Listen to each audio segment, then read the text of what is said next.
Thank you. Good morning, happy Easter, and welcome to the First Unitarian Society of Madison.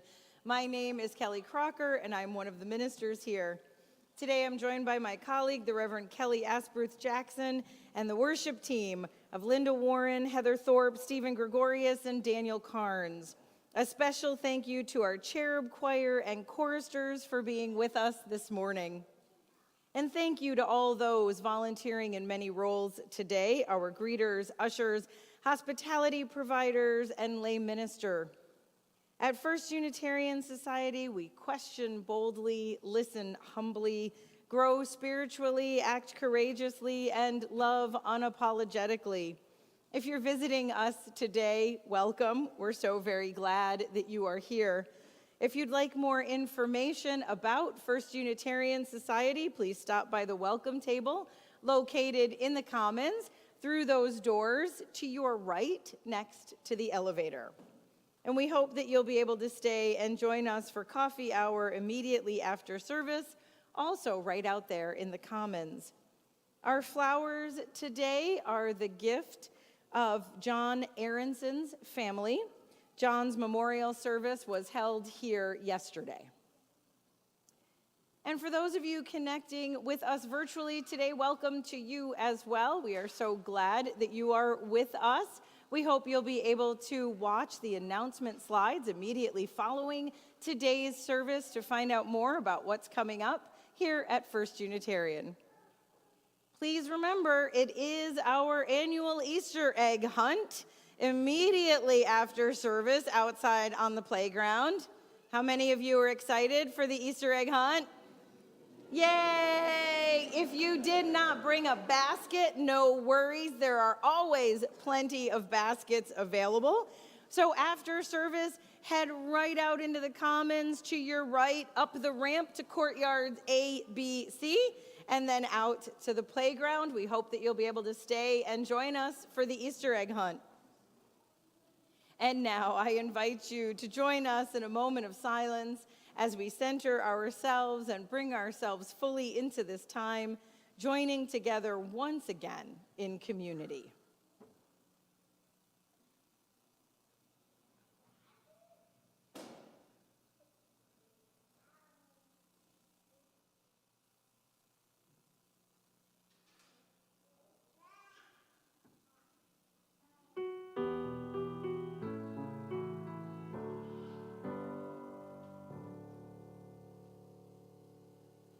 Let us celebrate the miracle of earth, the miracle of soil, the home of earthworms oozing through the dirt, and very busy ants and seeds ready for life. We are thankful for the miracle of earth. Let us celebrate the miracle of love, the miracle of hugs, the dreams of peace, the work that makes it so, and the creation of a better world. We are thankful for the miracle of love. Let us celebrate the miracle of spring, the miracle of life returning, the beauty of crocus and daffodil and a robin we discover in the yard.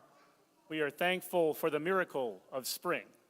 Let us celebrate the miracle of being born, the miracle of new life, the gift of strong arms that carry the children, and knowing that each child is our hope for tomorrow. We are thankful for the miracle of being born.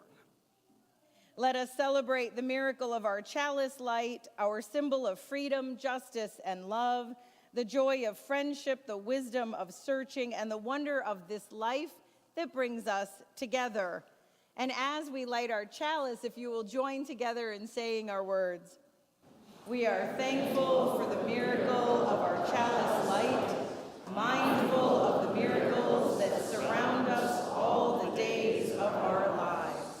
And we invite you now to rise in all the ways we do and turn and greet one another.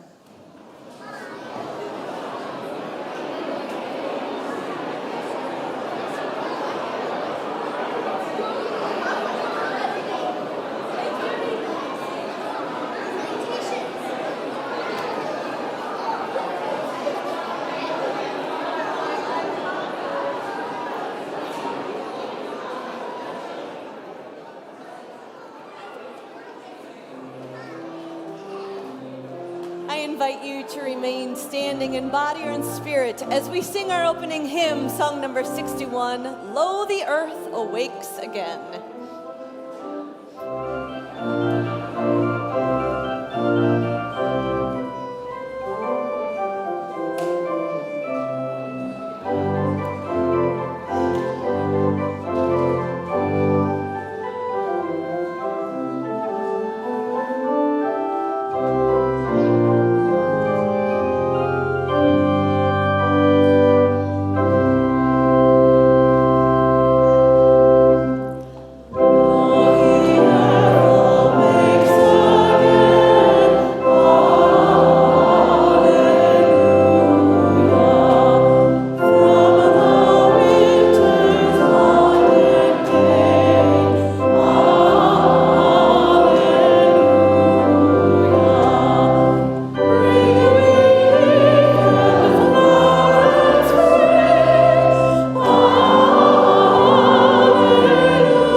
So if you see up on the screen, there are some words and some sounds. When we say these words in the story, you all need to make these sounds. So we're going to practice. I'll say the word, you make the sound. Are you ready? All right, squirrels. Sparrows. Mice. Squeak, squeak, squeak, squeak. Frogs. Ribbon-a-dee. Tadpoles. Rip, rip, rip, rip, rip. Grass. Who knew that was the sound grass makes? Pond. Peepers. Beep, beep, beep. Nighthawk. And our daffodils. Fabulous. I think they're ready. Okay, so it wasn't a particularly hard winter that year, but it was long and dreary and colorless. No wonder then that when the first winds of March blew warm breath across the land and the land began to green, the wild creatures on 4 feet and on the wing took notice. The first creature, small brown mouse. Squeak, squeak, squeak. sat back on her haunches and smelled the warm air. She knew what this meant. The green time was coming, and the first small shoots of grass, which tasted so very good, would begin to show themselves. Ah, sighed the small brown mouse.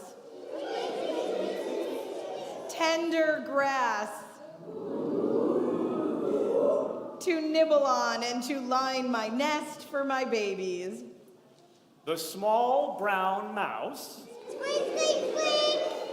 was not the only creature glad to smell spring in the air.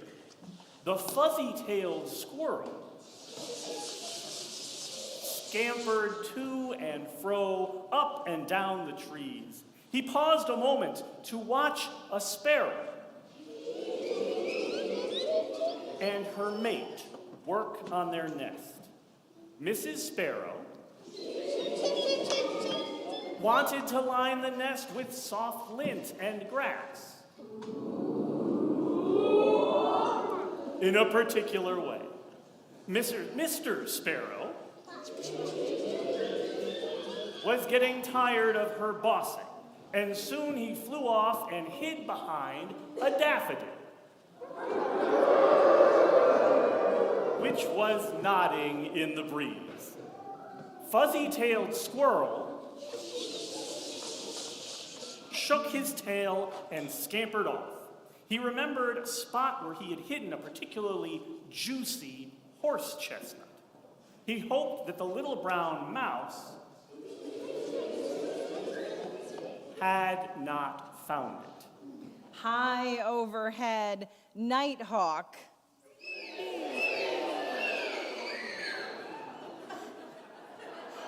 Someone's been practicing. That was amazing.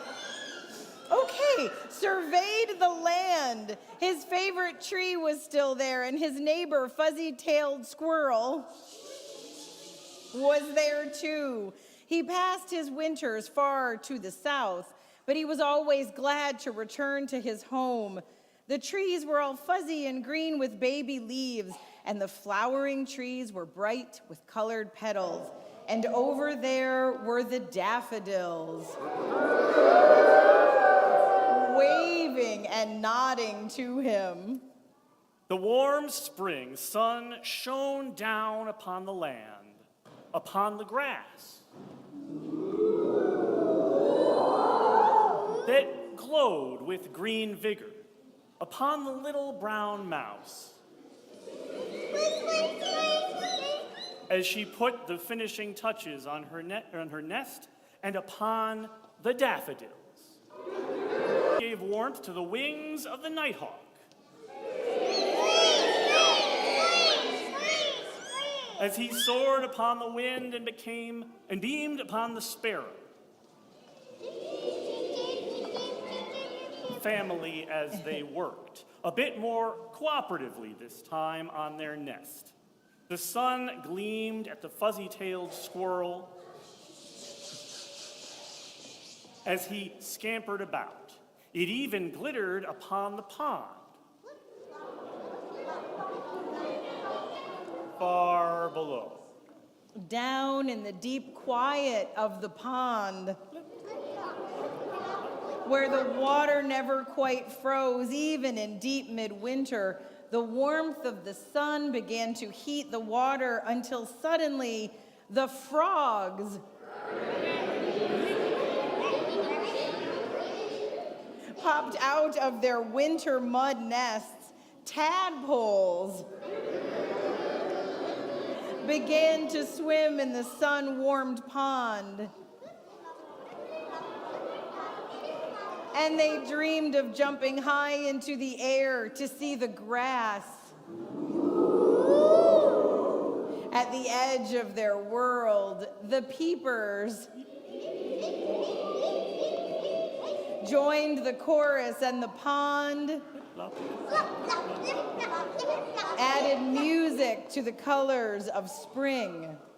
And there, in the musical, colorful world, where the grass was green, and the daffodils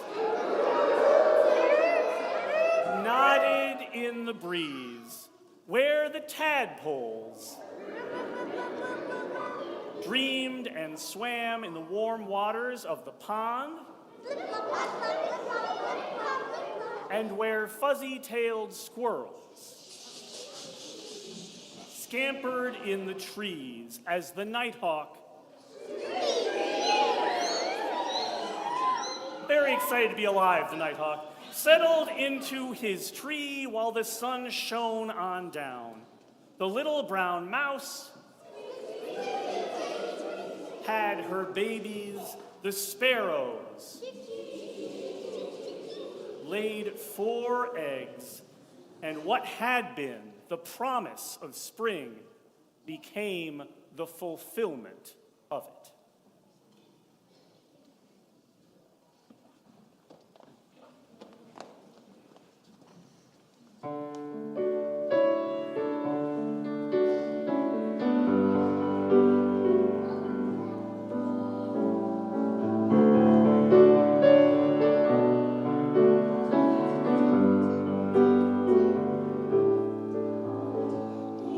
Branches of sycamore sits a cardinal bright and red, as he sings a song so clear and strong that it lifts me from my bed.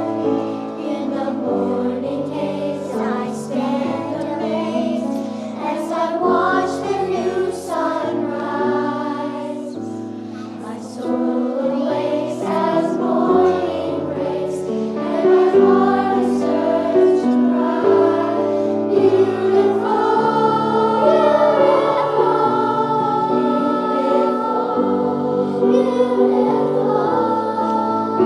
beautiful, beautiful,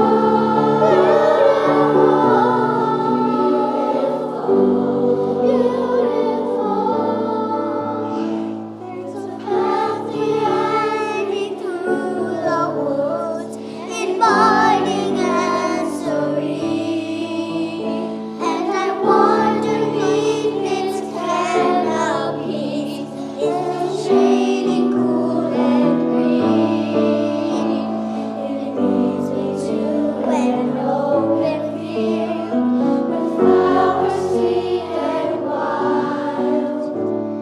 And like a dream, a running stream makes my senses come alive. Beautiful,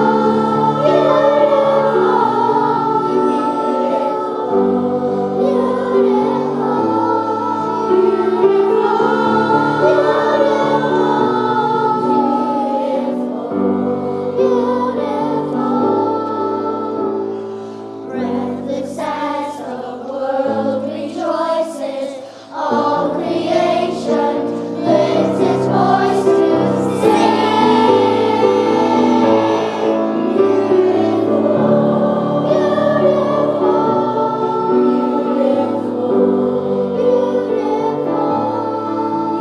Beautiful,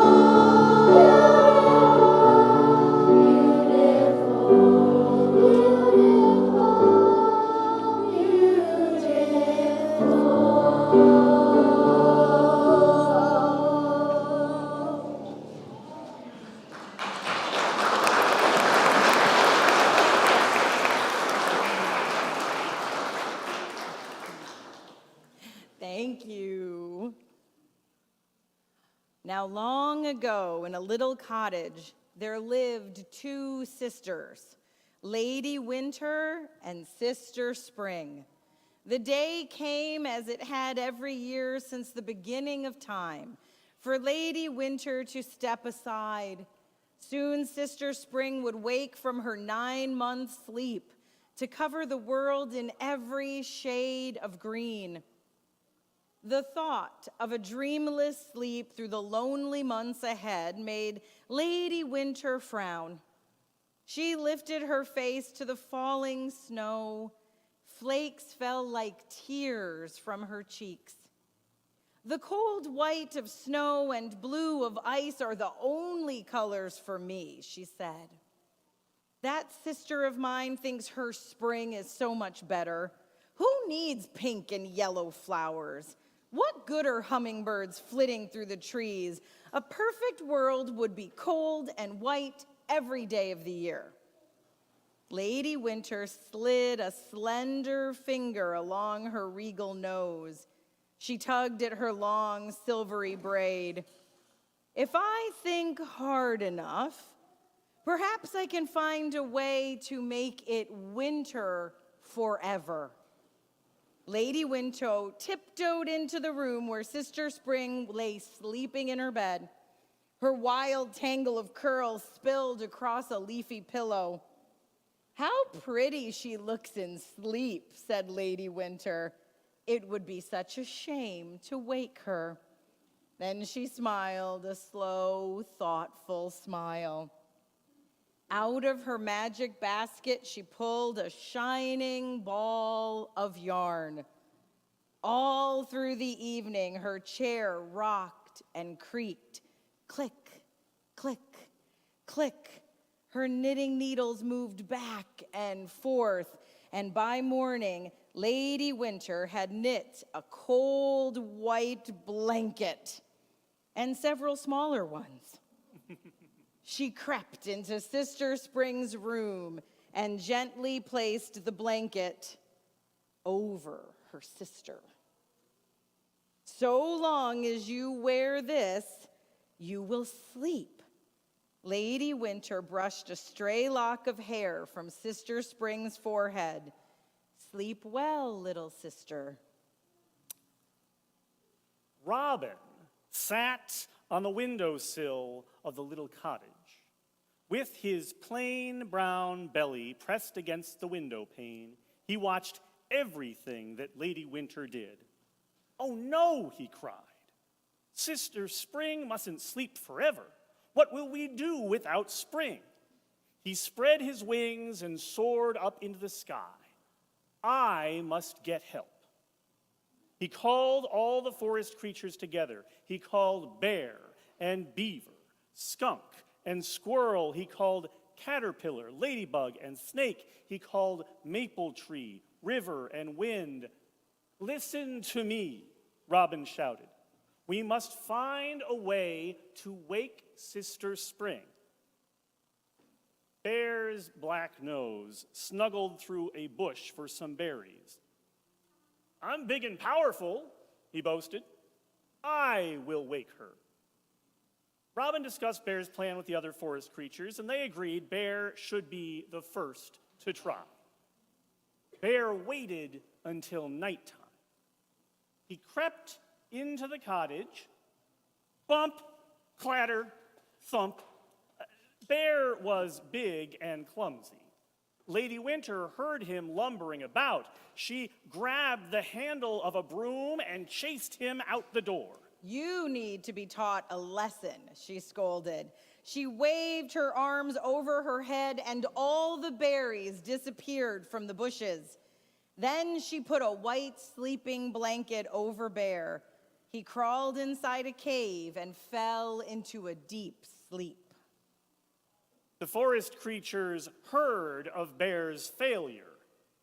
"Who will try next?" Robin asked. "I will," said Caterpillar. "Bear was too big. I am small and can sneak about better." Squish-a-squish. Caterpillar inched through a crack in the door, but he was bold. He slinked into the house in bright daylight. Lady Winter was waiting. She wagged a finger in front of her nose. "No one fools me." This time she sang a song that stole all the remaining leaves from the trees, so Caterpillar would have nothing to eat. Then she wrapped him in some yarn and hung him from the maple tree. Maple Tree sent word to Robin. "Let me try next," he said. Maple Tree asked Wind to help him. Whirl, whoosh, wind began to blow. Slap, tap, rap. Maple banged on the cottage window as hard as he could. "Surely this will wake Sister Spring," he said. Lady Winter shook her head slowly. You will pay for this, she promised. You will pay with sweet tears for others to drink. She sang another song, this time high-pitched and syrupy. And soon Maple Tree felt the sugary tears start to fall. They flowed and oozed out of his trunk. Who will try now? Robin asked the forest creatures. Ladybug poked her head out from under a twig. Perhaps I could, she said. My tiny red body can hide in the floor cracks. Ladybug shuffled into the cottage. Wiggle, squeeze, squiggle. She inched through the room until she reached the fireplace. Who's there? Lady Winter's voice made her stop. Oh dear, Ladybug whispered. I can't let her see me. She found a pile of cinders near the fire and buried herself. Soon the warm cinders became hot. Ladybug scurried out of the pile. The cinders burned little black spots on her back. Sneaking about, little one? Asked Lady Winter. Her giant hand reached down. Ladybug squeezed through a hole in the wall. She burrowed into the dust balls until she was out of reach. If you like my wall so much, said Lady Winter, you can stay there. And she sealed the hole so that Ladybug couldn't get out. Skunk volunteered next. I'll steal in at night, he told Robin. My beautiful black coat will blend into the shadows. Just as the moon slipped behind a cloud, Skunk began to dig. Scratch, burrow, scratch. He dug a large hole and squeezed under the cottage door. Skunk moved silently, keeping in the dark corners. Just as he reached Sister Spring's bed, he heard a low voice. Will you creatures never learn? Lady Winter ran her hand across his back. A band of snow-white frost stuck where it touched Skunk's fur. You foolish little fellow, you won't be sneaking in the dark again. And one crystal tear fell from her cheek and shattered on the floor. Lady Winter put a sleeping blanket over Skunk, too. Oh dear, cried Robin. Will it be winter forever? Then Robin thought of a plan. Lady Winter is smart, he said. I shall have to trick her. He flew until he found Lady Winter sprinkling frost from her pouch onto the bare trees. I've had enough of this, he shouted, so that she could hear him. It's too cold and too white. I am flying away and never coming back. And then he soared straight up into the sky.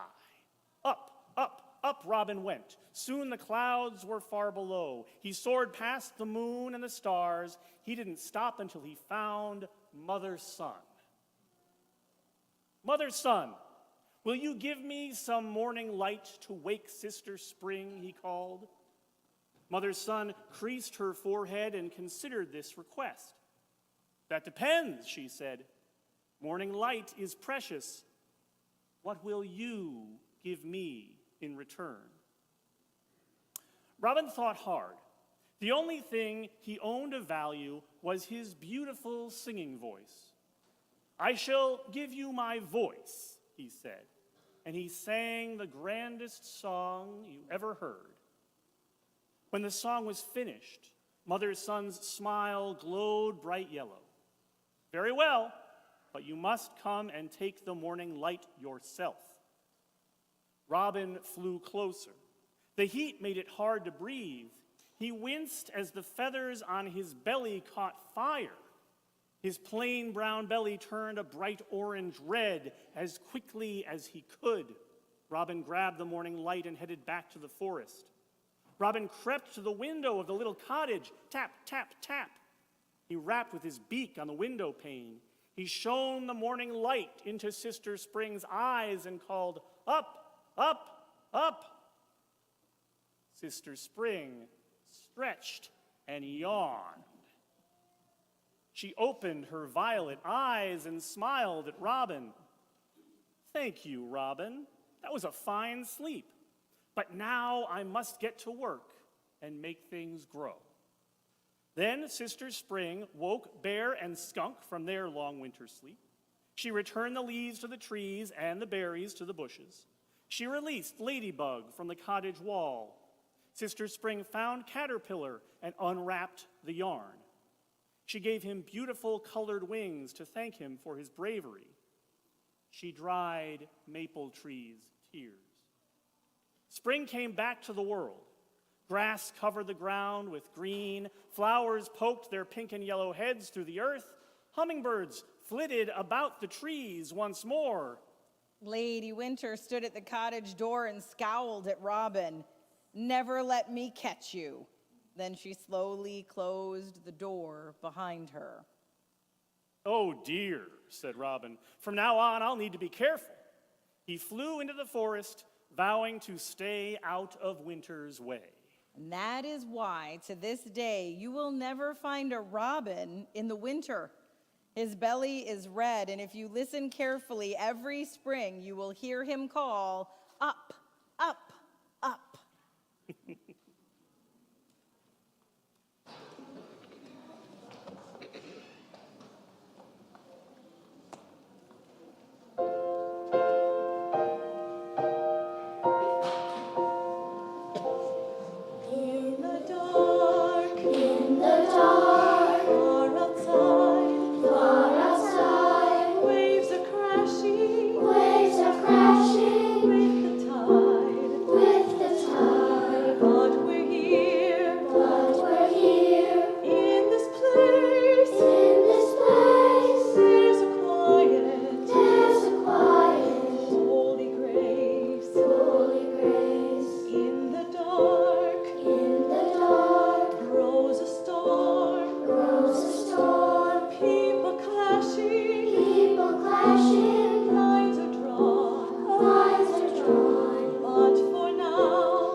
Thank you.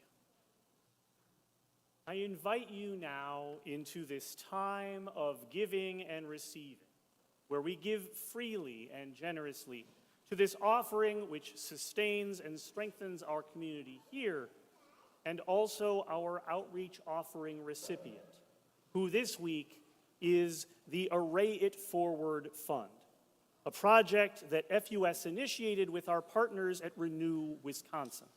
Array It Forward provides advice on financing and energy efficiency, as well as seed money for solar energy projects for nonprofit organizations. With your help, this program will continue to provide the gift of green energy for years to come.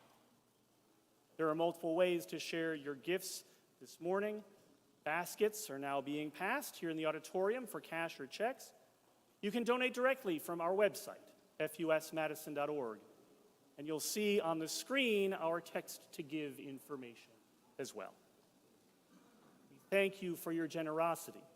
and your faith in this life we create together.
The earth has once again gone the round of the seasons, from the vibrant green of spring's new life to the lush richness of warm summer, to the brilliant fulfillment of riotous autumn, to the chilling winds and bright icy snows of winter.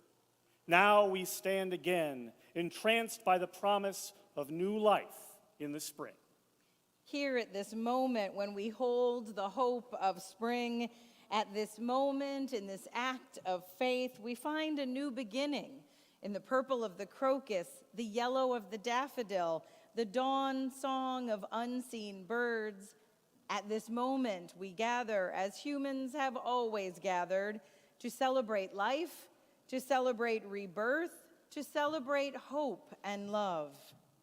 Flowers have long been a symbol of spring, symbols of the miracle of life, as we watch them break through the crusty, dry, barren ground and remind us that new life is possible, that life and we are ever being born anew out of the soil of what has gone before.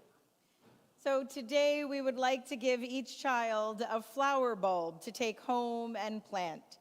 As these flowers grow under your watchful care, remember this community. Remember that like flowers, we unfold gently and slowly, bit by bit in the sunshine. Each of us in our own way is here to reveal our own true wonder and beauty, and to care and honor the beauty of each around us. Our work is to be gardeners of souls wherever we are. Everywhere, seeds are beginning to take root, seeds of hope, seeds of friendship and understanding, seeds of peace. Let us tend them with the greatest care. These gifts are very tender and delicate, let us water them with love. And so we're going to invite the children to come forward, and we want to point out that some of these bulbs look like this, some of these bulbs look like this, and some of these bulbs look like this. All of them are different flowers that are pollinators. They'll help the birds and the bees. So they don't look like much, but sometimes grace and beauty are found in unexpected places. Yeah.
As we are finalizing getting our bulbs, please rise in body or in spirit and join in singing our closing hymn, song number 21, For the Beauty of the Earth.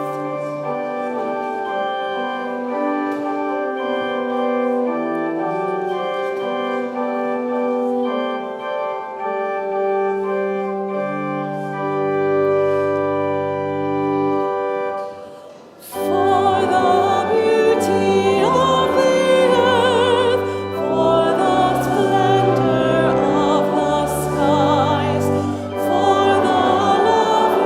from our birth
on the ground.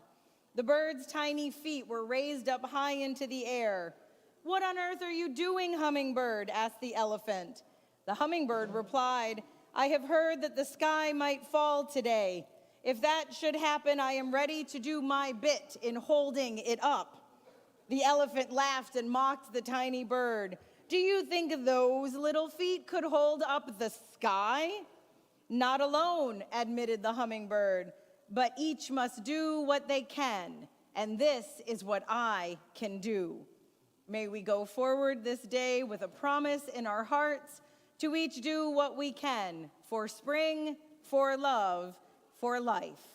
Blessed be, happy Easter, and please be seated for the postlude.